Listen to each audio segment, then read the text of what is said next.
If the British Empire and its Commonwealth last for 1,000 years, men will still say this was their finest hour. We stand for Queen, Country, and Video Games. BRB UK. Worse teeth, better accents. Hello and welcome to a very special half episode of the BigRedBarel UK podcast. I am Coleman. Hi! And with me is Tim. Hello! And not content with the choose your own adventure madness of episode 300 plus the 12 hours of editing that went into that episode, we thought, why not? Let's give ourselves some more work and do a half episode. And the reason for that, if you may remember last year, we did talk about going to the brand new Namco Bandai offices in London. And we've been back to play some of the games. They had us back, the fools. The fools! They let us back. Did they not see the negative feedback on our Ace Combat video? We can't play video games. We can't fly. I've got a feeling I'm going to have one of those, but we'll talk about that in a moment. But yeah, we went to the post-E3 lineup, I believe. Yes. So that includes Code Vein, Divinity Original Sin 2, Definitive Edition, Soulcalibur VI, My Hero 1's Justice, and Jump Force. So we're going to dive right into these because we did get to play all of these lovely, cool games. It's hard doing what we do, Tim. It's hard. Well, yeah, they were all things that neither of us had played before, I think. Is that correct? Yeah. Yeah. We got to see a load of new games and have a good play with each of them and just see what we thought. So what we're going to jump into first, Mr. Coleman? Well, as you said, let's talk about Jump Force. Oh. Because we played this separately because there was only a one-player version of the demo. Yeah. So if you don't know, we spoke about this briefly at the Big E3 show. This is a mishmash of different anime titles. Basically, I think J-Stars referred to Jump, and Jump is a manga in Japan that's a collection of different manga comics, and these are the characters from those mangas. Rather than taking the anime style that we usually see, where they use the cel-shaded animation style to make it look like a 3D anime, they're using more of a realistic graphical tone. All the characters have like dirty clothes and they're meant to look like they have actual skin textures and things. Makes them look a little bit plasticine, to be honest. They still do look cartoony though. They do. There's cartoon. Yeah, it's cartoony enough. And there's characters from, well, the ones we've seen so far. I believe there's another series that's been confirmed that's going to be in this, but I can't remember what it was off the top of my head. But we saw characters from One Piece, Naruto, and Dragon Ball. Yes. Well, Dragon Ball Z or Dragon Ball Super, not sure. Let's go Z. So you got to pick 3 characters on each side, tag battle style, and rather than what they've done with Dragon Ball Fighters, where it's a 2D, 3D, traditionally 2D style, a bit madcap, bombastic powers like the Marvel Capcom series. Instead of that, it's more like Budokai Tensei? I think that's the name of it. Series of Dragon Ball games where it's like an open plane. Yeah, it's more of a 3D action beat 'em up type thing. Third person style. Yeah. I got a very short taste of this. Basically, we were waiting for Soulcalibur, and I linked off to play this while we were waiting, and then you were setting up just to go behind the scenes. But even then, it was over quite quickly. It was 3-on-3 battles, but as soon as you defeat one person, it seemed to end the match. Yeah. I don't know if that was just the setting for the demo or that's the general setup. It's tag team, but not elimination. Yeah, which seemed odd in comparison to other games that I've played recently where that isn't the case. Yeah, it kind of makes for an interesting idea of resource. You're managing your energy bars between characters to figure out who's the lowest and who you can switch back to get a little bit of a health boost back. I played a lot more of this than you. I played every combination of characters I could. Right, because there was only 6 characters available, I think, in the demo. Yes. So there was enough to fill 2 sides of 3, basically. It was kind of packed out playing this game to begin with, and then England started playing, and then everyone disappeared. So to be fair, food was served at the same time. Oh, yeah, there was that as well. I played a lot of Jump Force, and I tried every character and worked out all the finishing animations and stuff. It was pretty smooth and cool. In the sense of its animations, the actual gameplay itself's got a little bit of jank to it. It's in alpha at the moment, like early alpha at the moment. I thought it was interesting, but at the same time, with the amount of polish that's gone into Dragon Ball Fighters, and I originally, like, they used to make this style of game, Tim, and then they stopped and tried something called Burst Limit, Dragon Ball Burst Limit, and I picked that up and I found it just too much of like a 2D fighting game that was super hard and really hard AI. And I just found it kind of unforgiving and preferred the previous games. And that's what took me out of the series. And they kind of went back to that style again. And then when they showed off Dragon Ball FighterZ, I liked the look of it, but at the same time was kind of turned off by the style of game until I played it myself. And then went, oh, no, this is great. It's very approachable. It's anyone of any kind of experience can jump straight into this and find some sort of enjoyment out of it. Whereas going back to this slightly open stage, it brings it back to that level that where you've got to be at a certain skill set and know what you're doing to get into it. So there's going to be a bit more of a barrier of entry. Yeah, a slight learning curve, but it's one that's there. I know, it's the wrong sort of thing, and I also think that it doesn't stand up to a comparison well because you've seen those characters used elsewhere recently as well. I think that's part of the problem. But yeah, for me, it wasn't always an interesting game we saw at the day, put it that way. It was the one that I was more interested to go play and check out and get my hands on myself, especially so soon after knowing it exists, basically. Whereas with Soulcalibur VI, we've been hearing about this for about a year now, just over a year. So... Jump Force, they just announced it at E3. It was the first thing I'd seen of it, and then got it in my hands. It was a pretty cool thing. Okay, so what do you want to do next? One fighter to another, or should we just jump? Yeah, let's stick with the fighters for now. Let's get those. Soulcalibur VI. We probably played the most out of this game, but we got like 40 minutes of capture, and I think we played a little bit other than that as well. No. But I really enjoyed this. We had a huge roster of characters. I think there was only like 8 missing out of what's going to be the total. And I'm hoping those are unlockable characters, not DLC characters that were blanked out. You can see them on the selection screen in our video. Which I would think that they're just either not even unlockable, but just not announced or generally. Like they have already announced that Talin is coming back, who was I think introduced in 4, I think if I remember correctly. But yeah, she's quite good, so I'm glad that she's back. Basically, they are adding more fighters, and I'm sure there'll just be more fighters out before the game. I don't even know it'd be a case of unlocking them in game, which is one of those things I miss from games, so I wish they kind of did. But yeah, like, what did you think? Because it's a series that I've generally loved over the years. I wasn't that enamored with the previous game. I thought it was okay. I liked it, but I didn't absolutely love it, I don't think. Yeah, I mean, where did I stop? I think I stopped at 3 or 4. I can't remember which one I stopped at, but I remember playing it on the 360. I think the reason I went off this game, and other fighters as well, was the single-player content, because... The single-player content for Soul Calibur was always good, though. Yeah, I prefer more like the Tekken thing where you're fighting for a cutscene and stuff, and the storyboarding kind of got annoying, and the RPG element, and then making these weird mishmash characters for you to fight, like bots, essentially, for you to fight against, and... It got kind of boring, and that's the mechanic they now use in mobile fighting versions of AAA games. Well, so they were one of the first ones, I think, that has now been aped by other games like Mortal Kombat and stuff that had the... and Mortal Kombat always had other things, but for me, Soul Calibur was the first game that really introduced going through like a towers of different difficulties. Well, not necessarily different difficulties, but different environmental hazards and different things going on, like your health is constantly ticking down, or some other handicap or something that makes each individual round more difficult. They may not have been the first, but they were definitely one of the first big fighting games that I saw with that kind of level of depth to it as well, basically. Well, so go back onto my point. The reason, because I used to play fighting games with friends, and then as I've moved away, or friends have stopped playing fighting games, or stopped playing games altogether, and over the years, it's kind of, I've aged out of fighting games and then I've picked them up, attempts of reliving past glories, and then played it just for the single player content, and there's not really enough to keep me there, and I suck at online. For me, that's one of the problems with everything moving to online, a bit away from like playing with your mates around one TV type of thing. This is a game that thrived in that environment,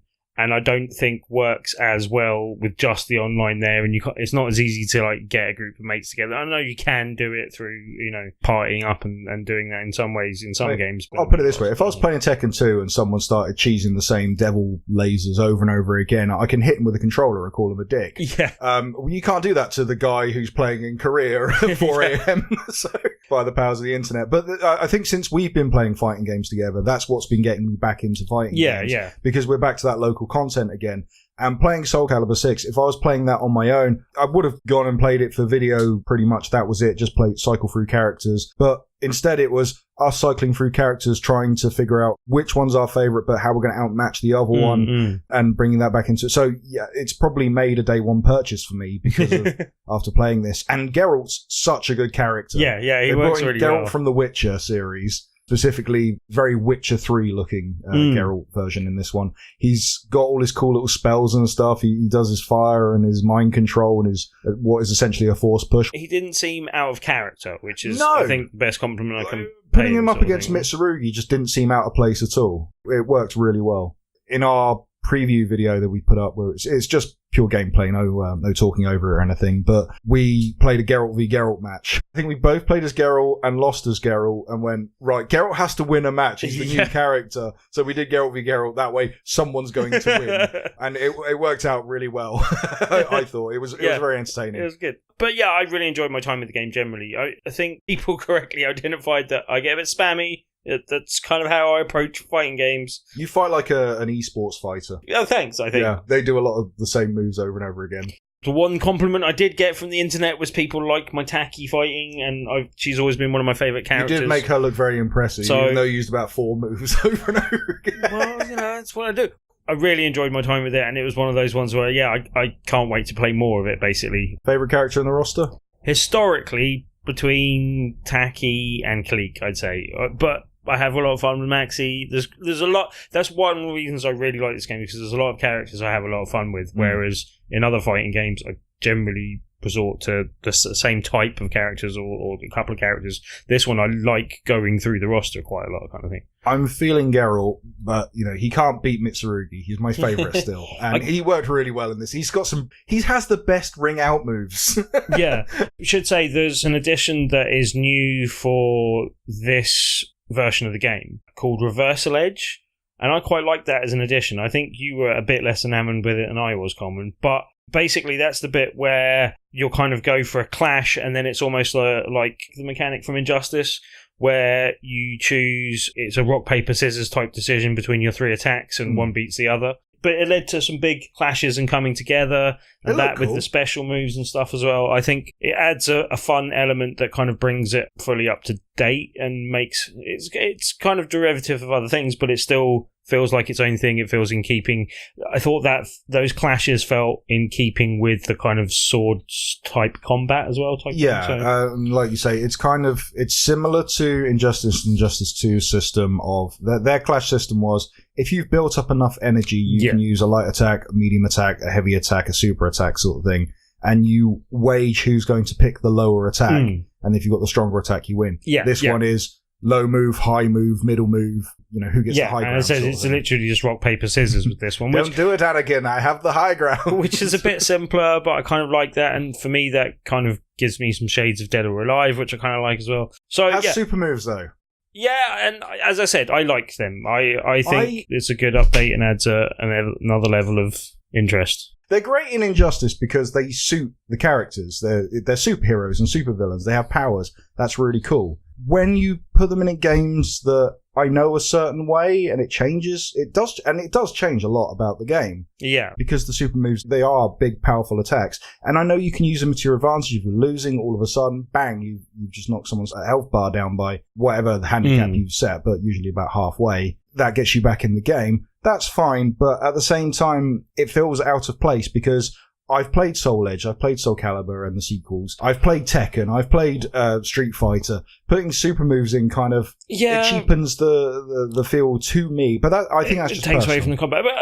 But I can understand that point of view, but I like them and think that generally they just add to the spectacle of the game. Generally, I also think it still feels distinctly like a Soulcalibur game. And a lot of that's down to the environments and the arenas, because you've still got the whole ability to do ring outs and the ability to run after people afterwards as well. That's my favourite thing to do still. Which is always good for comedy. So I know. It's just, I'd like it to be optional, I'd like there to be a mode where supers are turned off. Okay. And I know in some of the games you can do that in online. You can go, right, no one can use supers. I wish that was a local mode as well. I think they're a good addition. But generally, overall, really enjoyed my time with the game and definitely looking forward to the release of that one. Now, I've got to pick your brain on this one. This was my opportunity to be the you of last time, where you played Ace Combat, we uploaded a video, and it is flooded with people going, rubbish this game, you're playing on easy mode. Oh, if I was there, I could play it better. Well, you weren't. We played a Souls-like called Code Vein. I hadn't heard of this until we were on our way to play it, and I looked at a video. Right. oh, that looks really cool. It has got this groundswell of people really excited for this game because I think it's because of the taking a Souls-like and throwing in all this anime style, story, view, the way the lore is written and stuff. It's created these two worlds on the internet and put them together. So that's why it's got this big following at the moment, waiting for this game to come out in bigger anticipation. And to the point where we uploaded the video, and it wasn't people going, you're rubbish at this game, because it was me playing, and I was rubbish at this game. I did like 3 playthroughs, and I recorded the first one. I should have recorded the third one where I knew what I was doing, in hindsight. But there's people going, oh, what are they saying? What vein are you, or something? I don't know what you're talking about. Yeah, I think Hunter? Like, and then someone's like, no, he's 4/706. I'm like, I don't know what you're talking about. I don't understand how the fandom's so big for a game that hasn't come out yet. Now's my turn to bring the listeners in to a couple of secrets. Behind the scenes secrets. One that we've kept for a short while, only until this episode, and one that we've kept for a bit longer. Because Coleman may be rubbish at this game, but I was more rubbish at this game. Laughably so, you might say. I wasn't rubbish. I was rubbish in that playthrough. I am distinctly average at this game. I was distinctly below average on my first playthrough, which involved me, I believe, at one point rolling off a cliff to get away from someone accidentally, and then falling into another fight, which then got me knocked off another cliff, which killed me. But it just looked hilarious, right? And just to get in I captured that. Just to get in the other secret, if you want to see how bad I was at Ace Combat 7, you should have seen Coleman. That's a fair point. A lot of people were saying that your gameplay last year, it took too long because you were playing the wrong type of way. You were not using your thrusters sparingly to turn and stuff. You would just trigger down on the thrust. It's almost as if I haven't played the game a lot or anything. My gameplay time doubled yours. I don't think I got to the end scene because my gameplay timed out. That's how bad I was. So it was kind of nice reversing that this year, but I was the one who recorded, so we'll see how that goes down. I'm not the biggest Souls player, but for me, this felt like not quite as polished as anything from Software. I know we were seeing possibly early code and stuff like that, but we've seen a few other spin-offs. Was it The Surge that was another kind of Souls, and there's been another couple of things. I'm not necessarily knocking it, and I'm not necessarily the best person to criticize it for, but for me, it felt like falling off a cliff was very easy in that game, basically. Yeah. There was a lot of cheap deaths, which I don't think would be...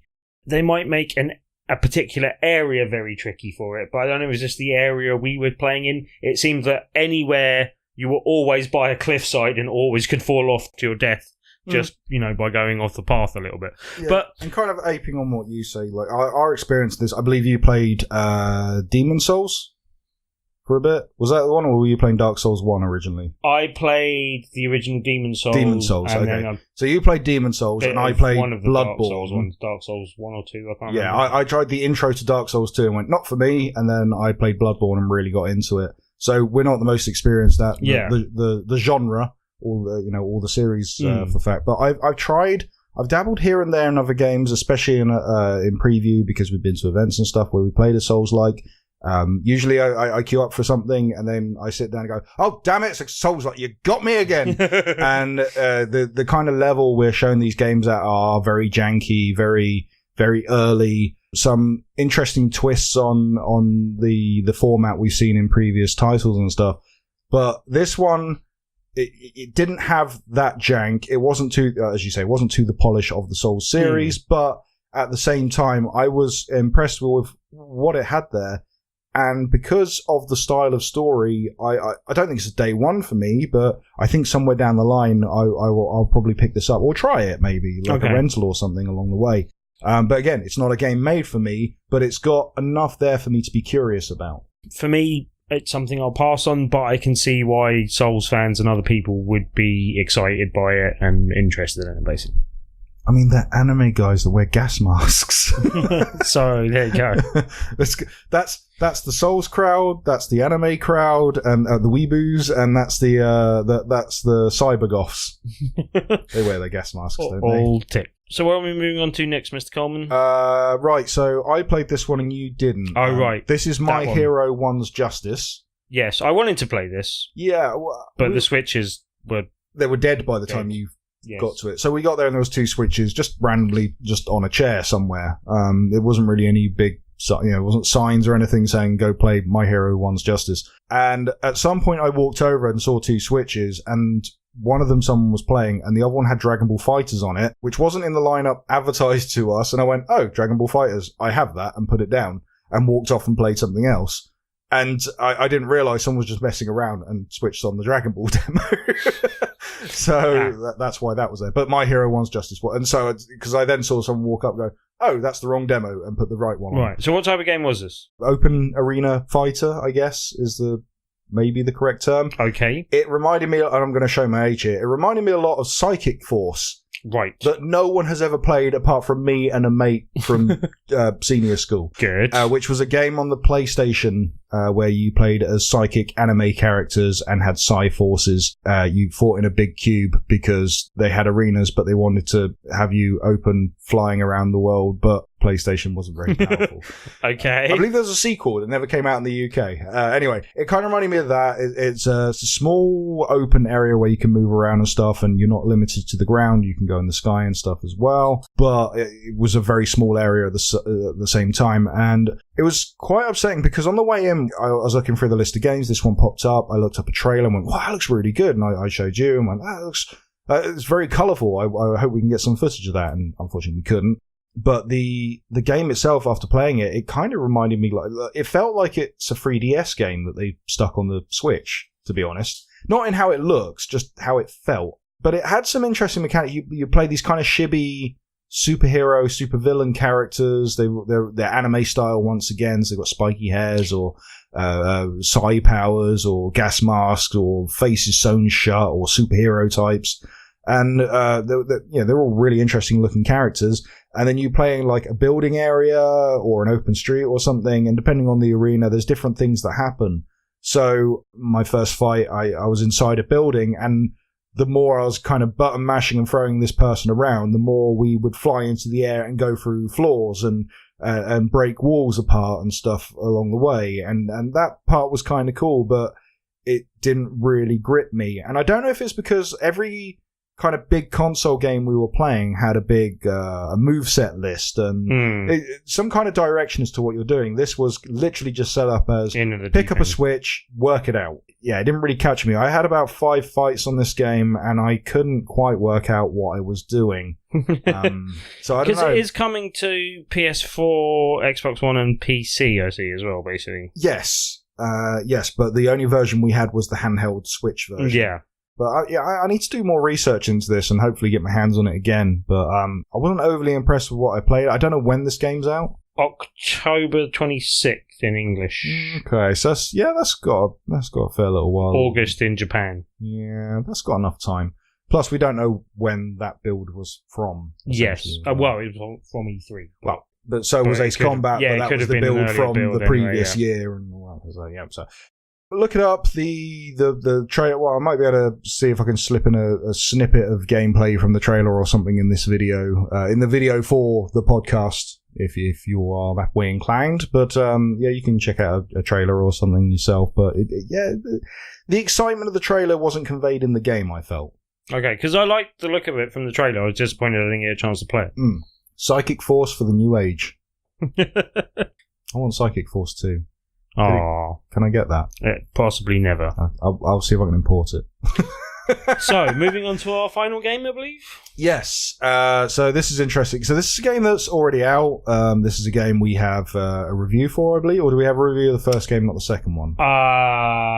Maybe we should double check that. We should probably double check that. It's a series that we have a review for on the site. This is Divinity Original Sin 2, but this is the enhanced edition for the Xbox One X.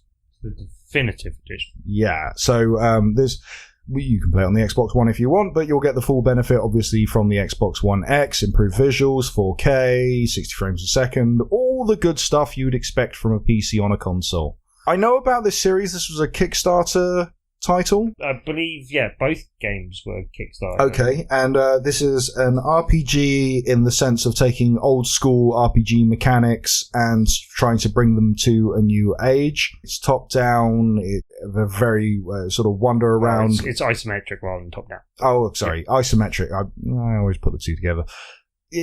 It's very in-depth, but you have to want to play that style of game for it to work, I think. And this is where I think you were getting more enjoyment out of this than I was. It's still not a game I'd necessarily rush to, but I know Alex will probably like this because it gave me intense Dragon Age vibes. Anyone that listened to the show before, I'm definitely more of a Mass Effect fan than Dragon Age. But yeah, it definitely felt like that sort of universe. Maybe slightly not quite as polished as more recent Dragon Age type things, but still a reasonably high graphical standard. But I thought it was more about the different options it gave you and the different options for character building and the kind of the background stories it gave and stuff like that. And just for the record, it was Divinity Original Sin 2. Yeah. Divinity Original Sin 2 that was the one that was reviewed by Pac-Man Polar Bear for the site, and he gave it 5 out of 5, and that's a rare mark for us to give out, basically. So he absolutely loves the game. I know there are lots of other people that are absolutely enamored with it, and I think it's one of those things where if this is your type of game, this is a very good example of that type of game, basically. It's, a very in-depth RPG. As I said, it's got the whole kind of background story element to it. I won't go into it in full because we did actually, I got an interview with one of the developers, so we'll put that at the end of the show, and he kind of really helped dig into that in some more detail. But yeah, I got to play it for a brief time, and believe the capture that we've got, which I think might be going out at the same time, that was Coleman playing, and I played a bit differently, but that was quite handy because we got to see the two different things and how different things kicked off. And I got into a whole thing where I set a guy on fire that I don't think you even saw because you went out and no, I saw the guy on fire. Okay, I think I just kind of. So a little peek behind the curtains. If you're doing capture, and you know how the modern generation of consoles, they do this handy thing where they put a headphone jack in the controller. Really cool thing.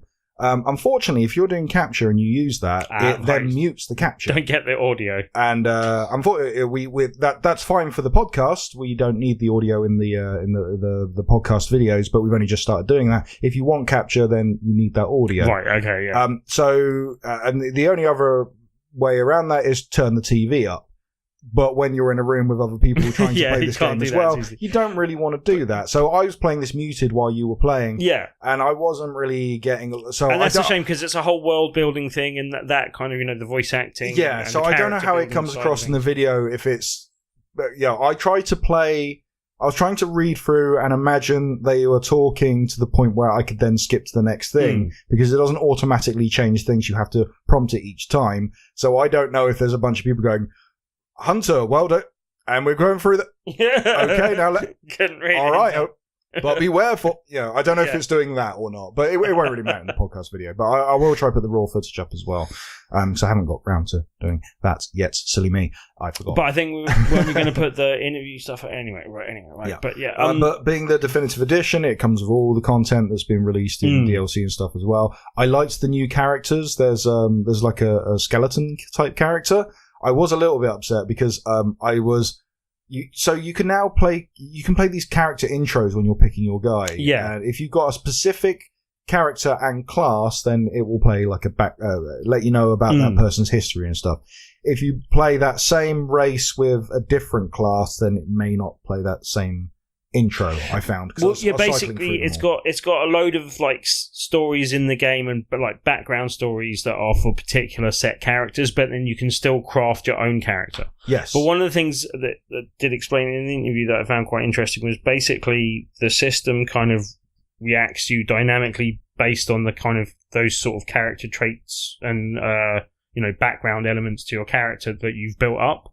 So if you're, particularly suave or whatever, you'll get different conversation options and stuff, basically. I'll leave it to the interview because he explains it better anyway. But generally, that was something that I found interesting, but I think will also kind of drive interest in this game, not just to play it once, but you could actually play it through multiple times and see just how that actually works out a bit. But you can go through and not have the same story multiple times over. And also, you were talking about the skeleton thing. I think you can play an undead version of all the different character races, so you can play like an undead dwarf and stuff like that, basically. So. Well, what was kind of upsetting and interesting at the same time, because I saw the skeleton thing, I was like, totally, I'm going for that. And I picked him to watch his intro story. And in my head, he's there going, yeah, I'm your He-Man. And I'm thinking he sounds like Skeletor. If you didn't get that from the impression, or if you're young. And instead he's like, I'm a Skeletor man. And I'm like, oh, that's upsetting. Because I listened back to the footage and went, he didn't sound how I wanted him to sound. Sound like you meant. But then I looked at, if you're playing as that character, he's using magic to hide himself, and apparently it makes the game harder because you're then having to hide your true self from characters in the game. And I went, man, again, critically acclaimed game. Massive score, really high scores across the board. Super high scores. Not a game for me. So when I'm saying I'm bored, it doesn't mean this game is bad. It means I want to go play Geralt against Mitsurugi. I was eyeing that up from the corner. I'm not sure I've got time for this game in my life anymore, but at one time this was the type of game I really liked. Oh, basically. yeah. And I can when I was entirely understand the appeal, and I think, again, a 13-year-old Coleman would have loved this game, but I just don't have the time. I just started Witcher. I haven't got time for any game now. That's it. You have to give up all other games. I'm finally playing the third game. but as I said, I saw a lot to like in the game. Not necessarily for me, but definitely for other people, basically. Again, we'll leave that more to the interview. And he'll give more details than I'll able to in better, more eloquent manner. Okay, and so we're going to play why are you that. listening to me still? All right, let's play that interview now. Unfortunately, no Skeletor voices will be contained within the interview. It's me, Tim, and I'm here again with another interview. And if you'd just like to introduce yourself to our audience as well. Yeah. Hi, Tim. My name's Kieron Kelly. I'm the product manager for Divinity Original Sin 2 at Larian Studios. Okay, and I believe we've, as kind of saying in the kind of setup to the interview, we've reviewed the first game, I believe, and that was a Kickstarter game. Is that right? Actually, both Original Sins have been Kickstarters. Okay. Yeah. And so obviously that worked out well for you the first time. That was something that was worth returning to Kickstarter for the second part as well, basically? Yeah, so Kickstarter is an interesting topic, actually. We'll probably do a whole podcast on that one. But Kickstarter was a great tool at first to show people... I've been doing a few interviews today, and I've been doing some interviews at E3 and whatnot. And actually a big topic is... what about this type of RPG on console? Will people like it? Everything else. Yeah, I believe they will, and we'll probably get into that. But this was a conversation we had 5 years ago on PC, let alone on console. This is the sort of game that we had to prove that people would play, and publishers weren't necessarily that enthusiastic about it. And that's why you see ourselves and a few others went to Kickstarter, because it became this excellent moment of going, we know there's an audience, we just need to tap into that audience. And we got 20,000 backers for the first one. Just over $1 million, I believe, was raised for Original Sin 1. So when we went back, it wasn't so much... we kind of proven the point that, yes, this type of game can do well and people like it again. But for us, it was making sure that... we believe part of the experience and the success of Original Sin 1 was through community feedback and support. We really valued every single... the pennies, the money obviously was important at the time, but the value from Kickstarter was the feedback we got from players and the involvement that they had and the sense of ownership they had. And so those core fans helped us with Original Sin 1. We wanted to make sure that we could communicate and tap into those fans again. So we went back to Original Sin 2. We were like, we're probably going to do a Kickstarter, and we did. And I think a fantasy-based RPG in particular sort of lends itself quite well to doing well on Kickstarter as well. No, that seems to be something that ticks the right boxes for the type of people that would back a game on Kickstarter. Yeah, I mean, it's hard again because Kickstarter is very fluid in the way it's changing. And I mean, frankly, if you want to make money on Kickstarter, you should probably be releasing a miniatures-based board game. Yes. As a board game fan, like watching that going, I need to make a miniatures-based board game. This is probably some money in it. But yeah, I mean, I think that Kickstarter has allowed a lot of people to go, what's the sort of game I want to play that's not being made right now? Yeah. Right? And So when the developers that have come forth and gone, this is the sort of game that we want to play and it hasn't been played much, when that resonates with an audience, you're seeing it happen. And I just honestly think it's worked out this way because for whatever reason, over the course of the last 20 years, this has dropped out of favor of lead publishers.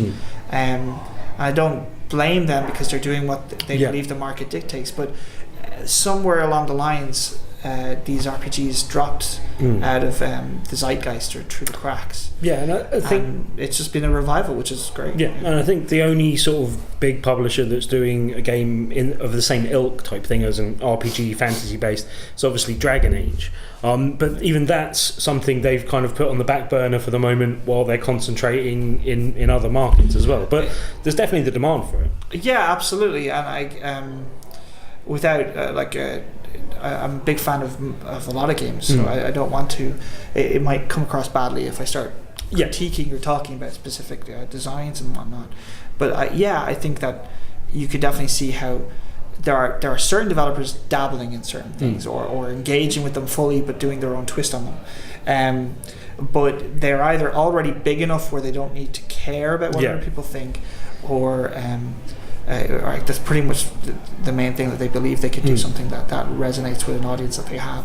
And so it's been harder for, say, smaller teams. I mean, when we started, we were about 30 people when we made Original Sin 1, and for a team of that size to convince somebody to give us the money we needed, it was quite tough, obviously. I've just been reviewing, because they just came out on Switch recently, another success story from Kickstarter, which was the Banner Saga as well.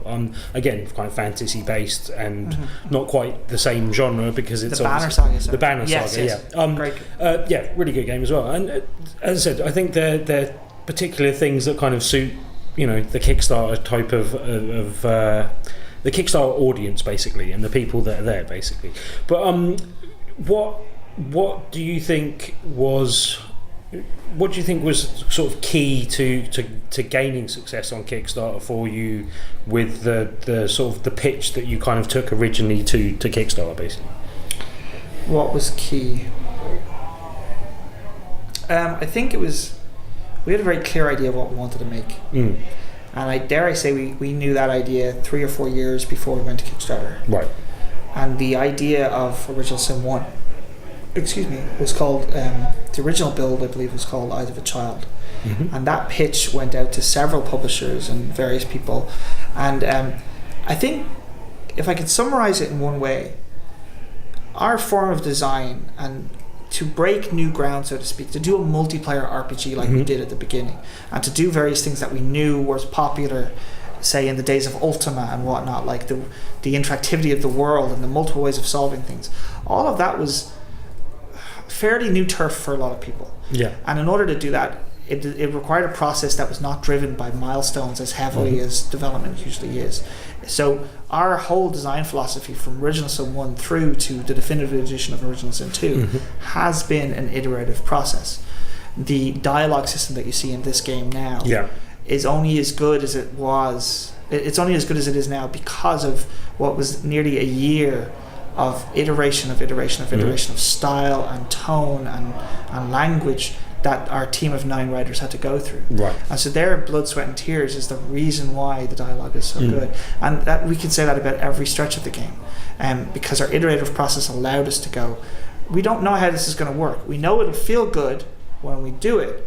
But even the controller, for instance, on console, while we figured out a lot of it on Original Sin 1 and we were able to basically just improve that for Original Sin 2, a huge amount of that was iterative and figuring out what feels good. And again, it's not something that's done by everybody. So having the flexibility, thanks to Kickstarter, to go, we're not going to stick to milestones. We'll communicate with you guys and be honest with you, as we have done, but we're going to make sure that this is feeling really good before it releases, and secondly, before we let it out, tell people about it. Yeah, and the second game's got critically good reception from on PC last year and stuff, basically. And I think you're saying you're getting 10 out of 10s here and there. And just the humble brag part here. Yes. 93 on Metacritic. We won an That's award pretty from good. BAFTA, and we've also got PC Game of the Year from PC Gamer. So we got a 10 out of 10 at GameSpot, which is a very rare thing indeed. So yes, we did very well critically.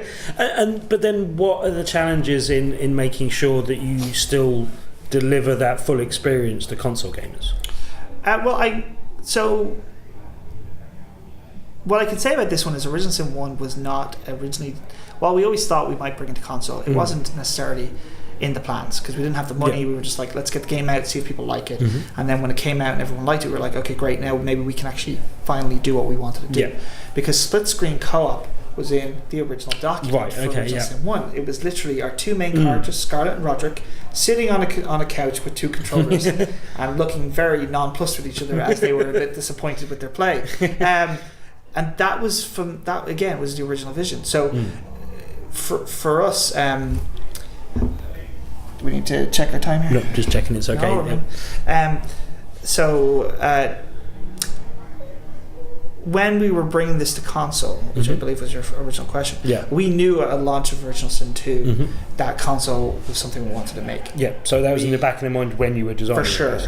We never wanted to communicate that with our fans because simply we don't want to disappoint people. We always want to make sure if we're doing it, we commit to it. Yeah. And so it was always like, look, we're going to do PC, we'll make sure it happens because something not a lot of people know, but we don't use Unity or Unreal. We build our own engine from scratch. Right, okay. So we have a team, like an absolute troupe of programmers who work on our own engine, and so every single time we commit to a port, it's new ground for these guys sometimes. Right, so while obviously we learned a lot from Original Sin 1, there was still, we couldn't commit to it until we knew we had the time and resources to put that on. So we always knew we wanted to do it. So that's why we had Original Sin 2's original PC launch had consoles controller support and had split screen in there from the get-go because we knew firstly we can learn a lot from doing that on PC.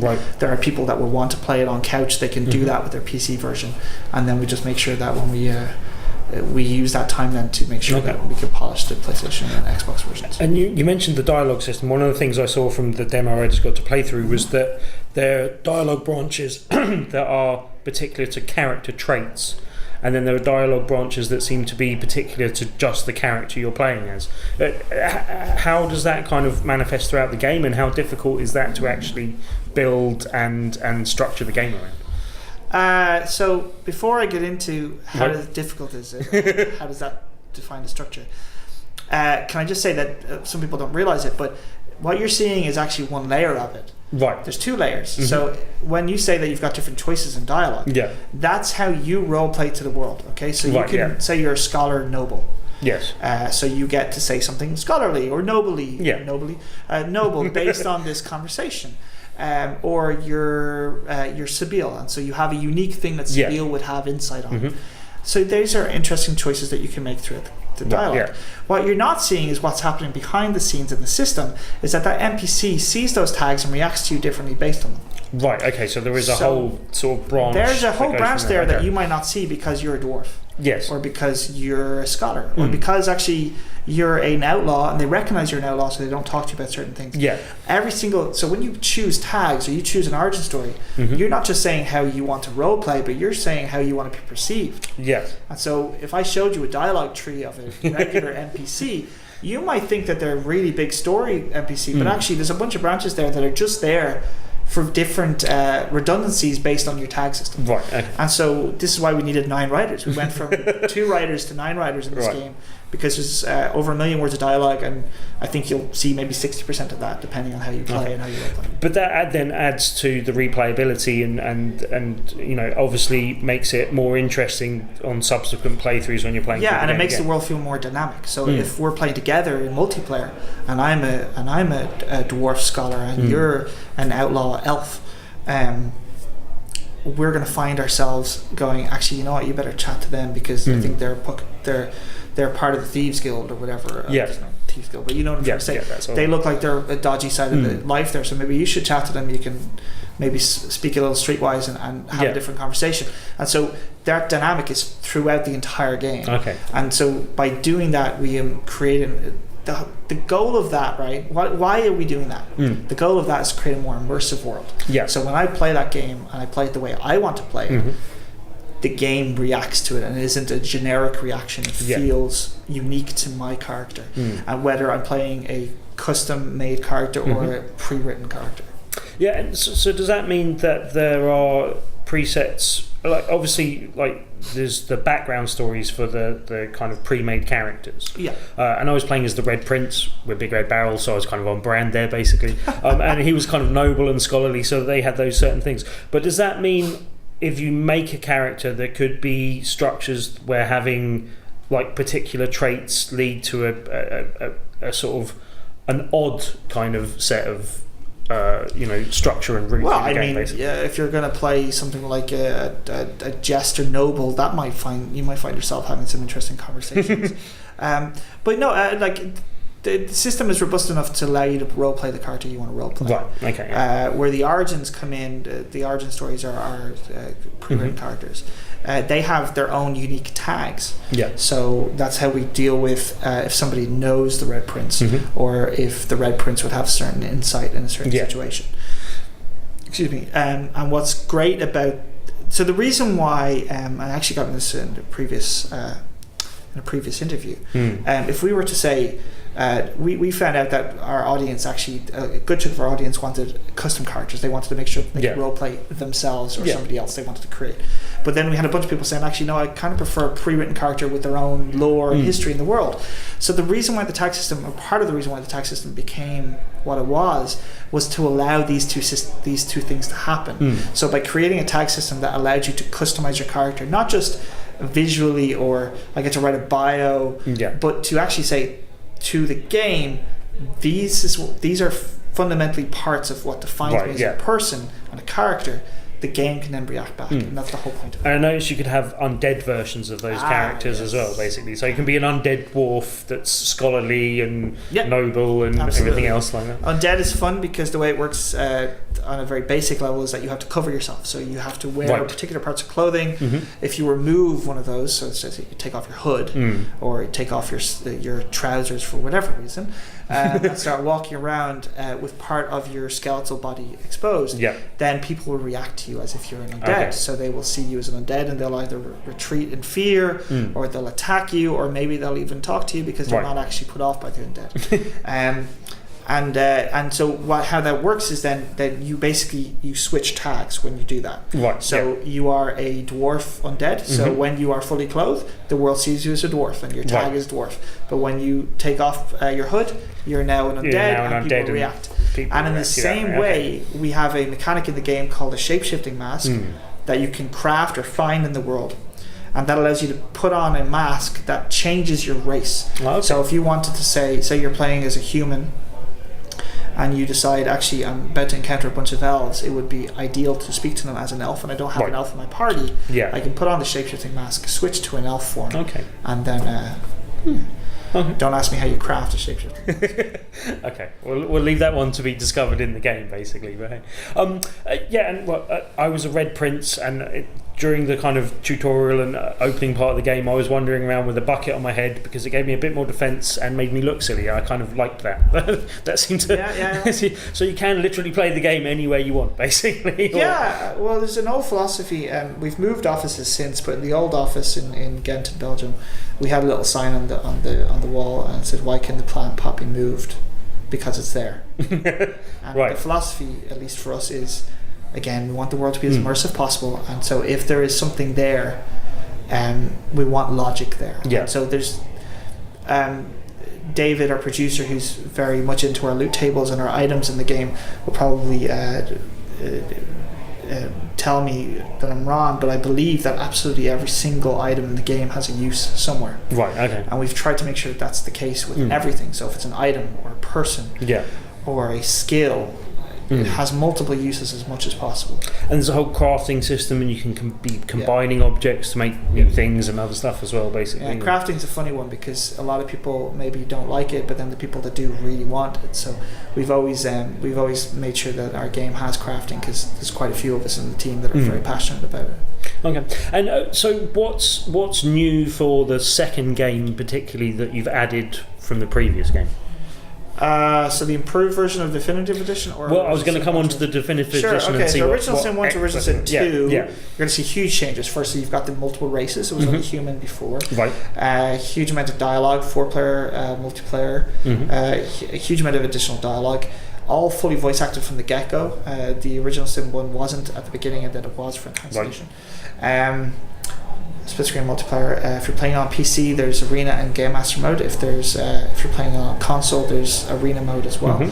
In terms of new features, I mean, the biggest one that we would have pitched in Kickstarter, I believe, would be the tag system. The tag system has allowed a huge amount of extra role play involved. We've rehashed an awful lot of the combat and the encounters that you play. All our encounters are still handcrafted, so there's nothing randomly generated. So every single experience has been designed by a designer to make it challenging but fun. And then we've added some new mechanics for combat. So there's height mechanics in there now. You can now bless and curse surfaces. So not sure if you know much about the combat in the game, but it's all elemental gameplay. So I got an example. My first fight I got into, in the tutorial, I found the guard. I sort of persuaded him to go upstairs. I then opened the prisoner, released the prisoner, got into a fight with him, set him on fire because we were standing around a kind of oil patch, basically. So very often most of it resolves to fire. If the game. Absolutely. But I was a battle mage as well, so I had fire available to me as well, basically. So I mean, with that fire, you can make it rain and douse the flames, which would turn it into steam, and then I can electrify that steam cloud. So if you walk through it, you get stunned. I can do various things with the elemental interaction, and all of it is very intuitive. In the same way, we've just basically added to that. So now you can now curse and bless surfaces using source powers. So if you're burning in flame, you could actually bless the flame, turn it into a restorative fire, it turns blue, and starts healing you all the time instead. Nice. So there's multiple different things we've added there. We've added 2 brand new skill trees. So it's not a tree, but a skill school. So there's now polymorph for literally changing your body and the enemies. And then there is Conjure, which is a summoning skill tree, essentially. So a skill school.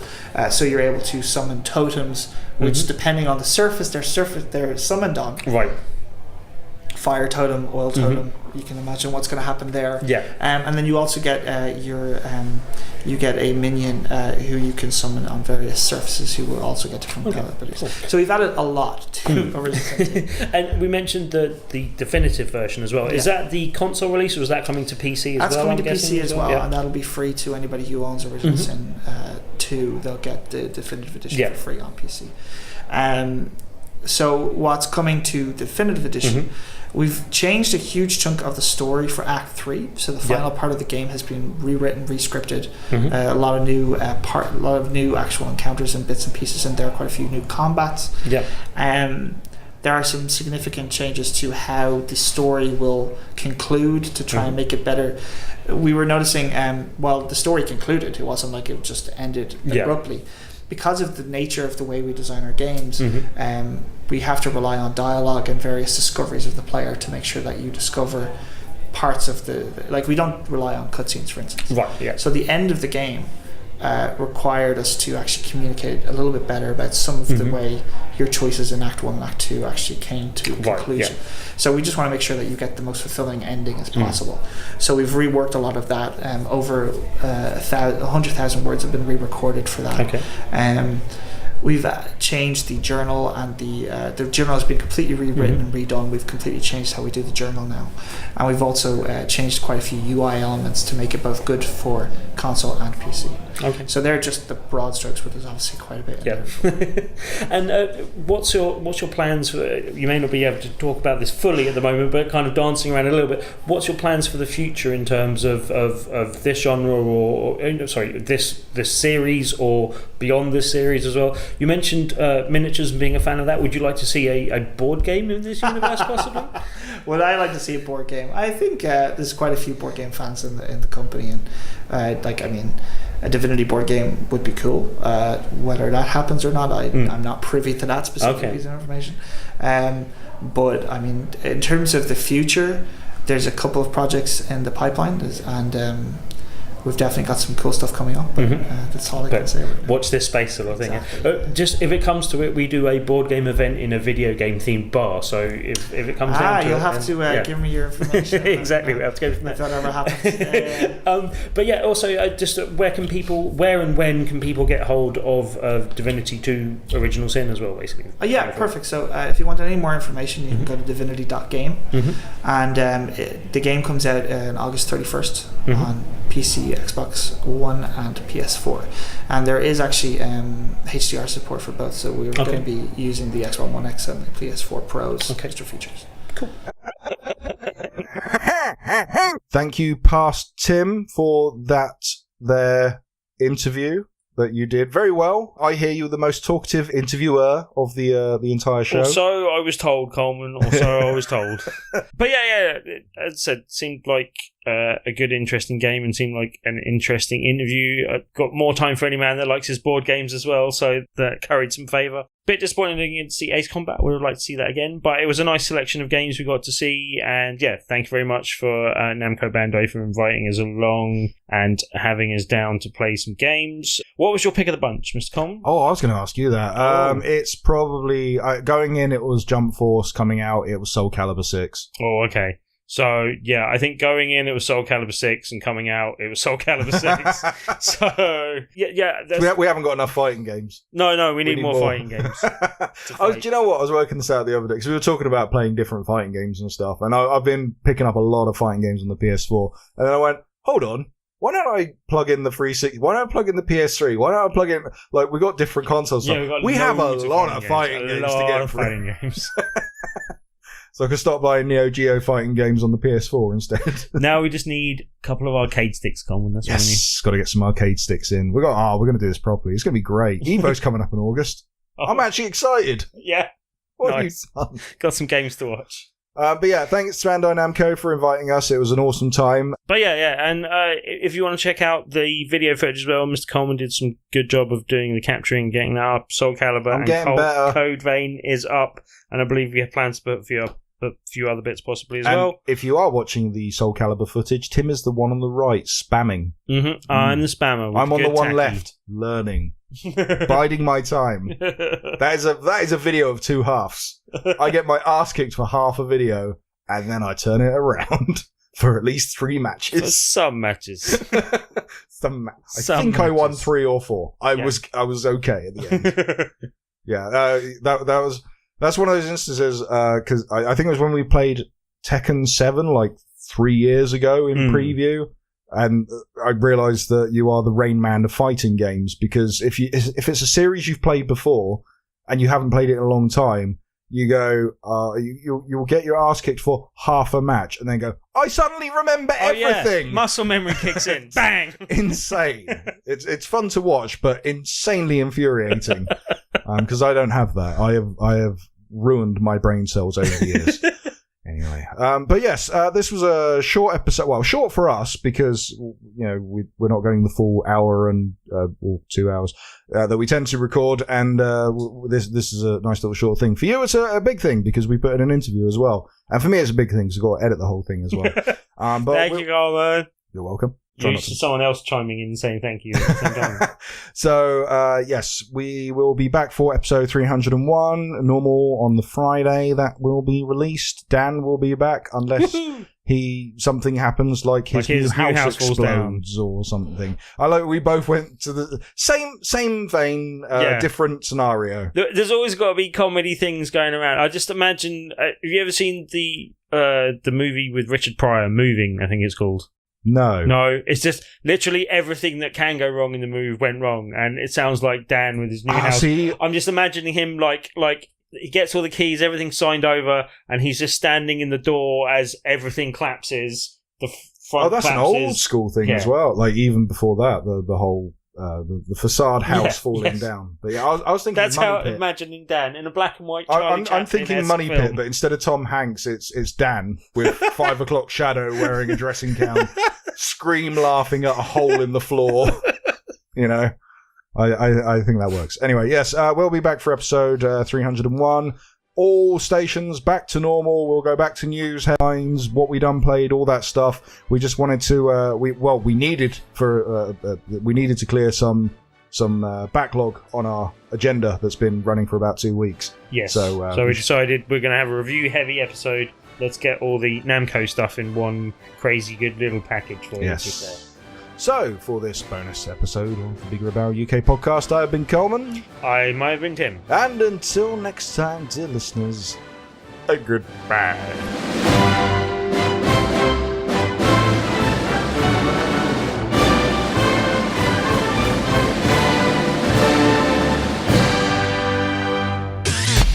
You and your ears are quite welcome for the podcasting goodness that you just heard.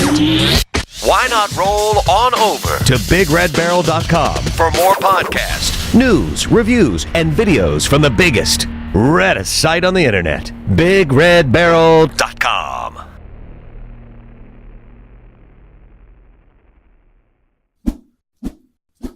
Gentlemen, welcome to the Barrel Lands. This is just Tron! Tim interjected, slowly losing his patience. Well, I'm not changing it. The Uyar cries as if its feelings were well and truly hurt. I've never seen Tron, so this is all lost on me. Coleman admitted. Great. I'm stuck in a virtual environment with a sodding millennial.